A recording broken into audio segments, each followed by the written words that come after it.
자율주행 트랙터로 만약에 농작업을 한다 했을 때는 전문가가 작업하는 것보다 조금은 더 반듯하게 이렇게 작업할 수 있는 어떤 성능들을 갖고 있다고 보시면 될 것 같습니다. 안녕하세요. 매일경제 농업전문기자 정혁훈입니다. 재미있는 농업 이야기. 오늘의 주제는 트랙터도 자율주행 시대입니다. 좋은 도움 말씀 주실 분으로 국립농업과학원의 김국한 박사님 오셨습니다. 안녕하세요. 네, 안녕하십니까. 예. 저는 자동차만 자율주행이 있는 줄 알았는데요. 네. 농업에 쓰는 트랙터까지 자율주행이 있다는 얘기는 사실 잘 몰랐는데요.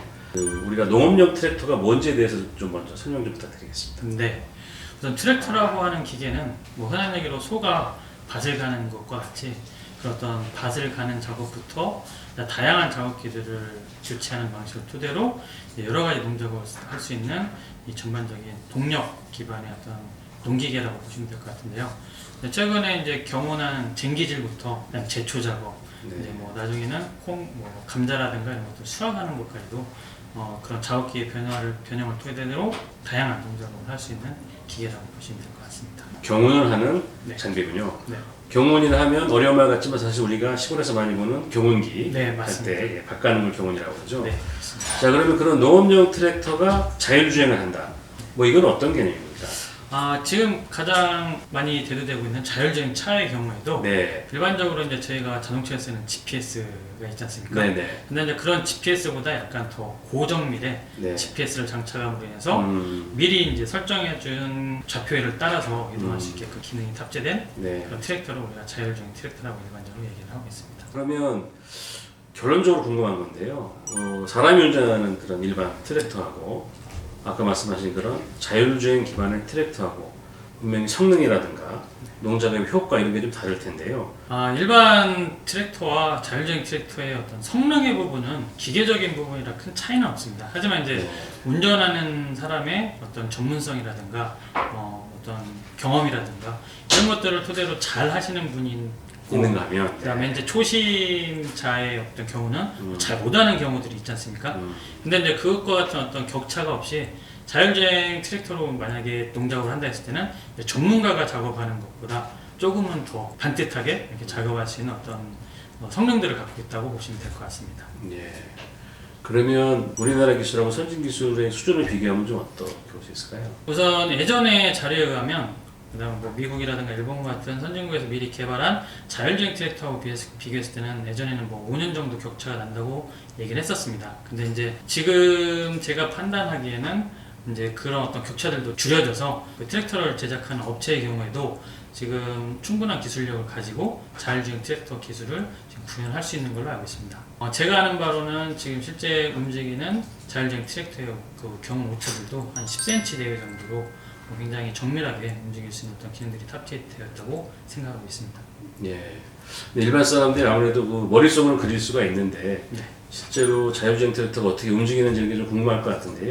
지금 보시는 것처럼 일반적인 자율주행 트랙터의 경우는 우선 GPS 기반으로 움직이는 네. 기존의 자율주행 차와 같이 미리 설정해준 경로를 따라서 움직일 수 있는 게 가장 보편적인 형태라고 보시면 될 것 같은데요. 지금 보시는 것과 같이 일반적으로 그 농작업을 시작하기 전에 우리가 작업해야 되는 구간에 대한 영역을 저희들이 설정을 해주고 하나에 실려된다 보면 사각 지점 4군데에 대한 포인트들을 설정을 해주고 원래 처음 시작했던 위치로 돌아가게 되면 네. 작업 폭이라든가 아니면 실제 선의 반경 이런 것들을 다 자동으로 계산할 수 있게끔 시스템이 구성이 되어 있어서 그 경로들이 미리 설정이 되고 처음 시작한 위치에서부터 이제 트랙터가 농작업을 시작할 수 있게끔 설정이 되어 있다고 보시면 될 것 같습니다. 근데 이제 이것도 한 번만 설정을 해두면 그 밭에서는 별다른 설정 없이 계속 사용할 수 있는 어떤 그런 특징이 있다고 보시면 될 것 같습니다. 그리고 요즘 자동차 자율주행을 보면 카메라하고 라이다 이런 걸 이용해서 차선 같은 걸 인식하고 앞차와의 간격을 인식해서 차선을 지키면서 이렇게 움직이는 것도 가능하잖아요. 네, 맞습니다. 그러면 농업용 자율주행 트랙터에서도 그런 게 가능할까요? 저희가 업체하고 같이 공동 연구를 해서 이번에 개발한 자율주행 트랙터의 경우에는요. 네. 앞서 말씀드린 것처럼 GPS 기반의 그 보편화된 자율주행 기술은 업체 쪽에서 이제 성능을 고도화하는 형태로 과제를 수행을 했다고 하면 네. 저희는 지금 말씀하신 것처럼 영상을 기반으로 자율주행할 수 있는 기술에 대한 부분을 개발했습니다. 네. 그렇기 때문에 하나의 카메라를 가지고 네. 앞에 있는 장애물 인식을 한다던가 자율주행한다던가 이 두 가지 기능을 할 수 있는 어떤 그 장점이 있다고 보시면 될 것 같습니다. 그럼 좀 세부적인 기술로 들어가 보면 네. 그 요즘 ICT 기술 중에서도 결국 인공지능 AI가 대세 아닙니까? 그 AI에 좀 이렇게 좀 포커싱을 해서 설명을 해주신다면은 어떤 기술이 이 자율주행 트랙터에 좀 적용된다고 볼 수 있을까요? 영상을 이용하는 경우에는 그런 어떤 장애물에 대한 분류라든가 판단을 하기 위해서 인공지능 기술이 들어가 있다고 보시면 될 것 같고요. 그렇군요. 근데 저희 쪽에서 개발한 기술은 이제 자율주행할 수 있는 어떤 경로까지도 영상을 토대로 인식할 수 있게끔 딥러닝 기술을 같이 적용을 해서 네. 실제 경계를 추출하고 또 추종할 수 있게끔 하는 형태의 자율주행 기술을 개발했다고 봐주시면 좋을 것 같습니다. 알겠습니다. 고정밀 추기 시스템이라는 기술도 좀 활용이 된다고 제가 들었는데요. 네. 그건 어떤 내용이에요? 일반 자동차에서 사용하는 GPS가 뭐 수미터에서 수십 미터 정도의 사실은 오차가 있습니다. 근데 이제 지도에 어떤 그 특성화시켜서 이제 좀 그쪽에 좀 치중을 해라라는 형태의 기술들이 포함되어 있기 때문에 우리가 자동차에서 크게 벗어나지 않고 계속 그 도로 위를 주행하는 것처럼 보이지만 실제적으로는 그 정도의 오차를 갖고는 있습니다. 근데 이제 고정 밀치기 시스템의 경우에는 지금 별다른 어떤 문제가 없다 보면 플러스 마이너스 2cm 정도의 정밀도를 갖고 있다고 보시면 될 것 같습니다. 그렇기 때문에 이제 자율주행 트랙터라든가 자동차에 적용을 했을 때도 그 오차가 10cm 내외로 이렇게 뭐 최근에는 제가 알기로는 10cm 이내로 오차들 안에서 주행이 될 수 있는 걸로 알고 있습니다. 예. 약간 다른 얘기긴 한데요. 우리나라의 농업은 대규모 농업보다는 사실은 미국이나 이런 러시아 이런 조박 농업이 아니라 소농들이 작은 면적에서 이렇게 논농사 진다든가 밭농사 진다든가 이렇게 하지 않습니까?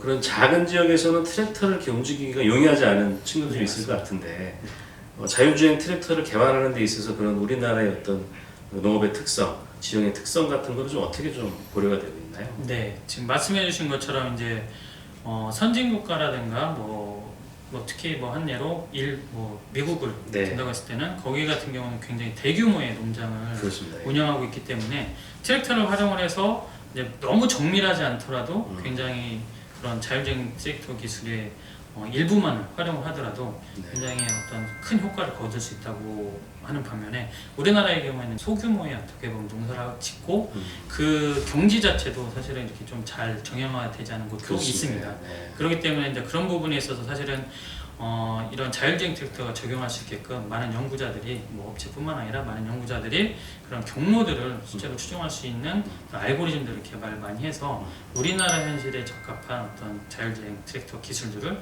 계속 좀 개발을 하고 있고요. 네. 그런 것들이 이제 뭐 제가 생각할 때는 머지않은 미래에 충분히 다 적용될 수 있는 기술로 이렇게 나오지 않을까 생각하고 있습니다. 알겠습니다.